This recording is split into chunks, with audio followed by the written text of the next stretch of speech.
清明节是每年4月4日纪念的传统，作为华人社区的年度朝圣仪式，旨在表达对祖先的敬仰与孝心，同时也成为了跨世代家庭成员团聚、增进亲情的重要时刻。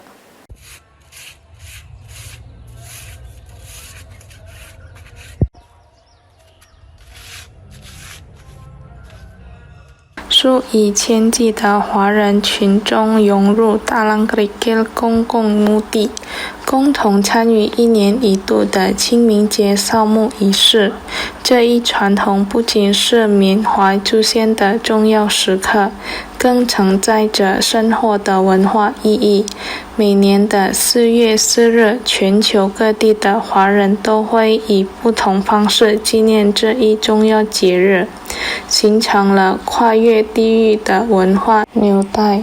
本次活动的协调人 BB 表示，清明祭祖活动一年仅进行一次，但却备受华人社区的重视。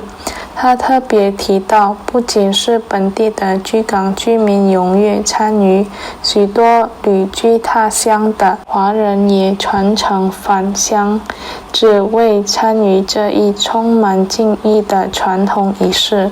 BB 进一步介绍，清明不仅仅是一次简单的扫墓活动，除了清理墓地、献花贡品之外，信徒还会进行集体祈祷，为家人祈求平安与事业顺遂。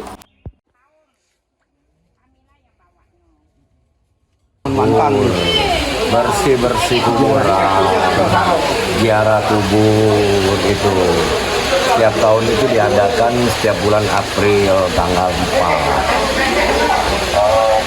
4. Yang ketemunya di tanggal 5. Berarti tradisi setahun sekali ya? Tradisi setahun sekali. Yang datang juga bukan orang kota Palembang.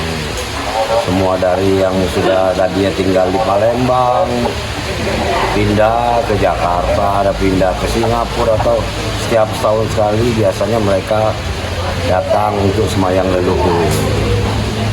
Kalau Cengbeng ini diperingati di TPU Talang Kramat Bay apa ada semua?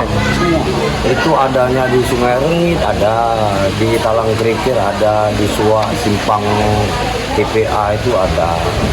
Jadi semua yang berkaitan dengan kuburan orang Chinese itu mengadakan Cengbeng。正如协调人 BB 所说，清明节不仅是对先祖的缅怀，更展示了中华文化中强烈的家庭观念与精神信仰。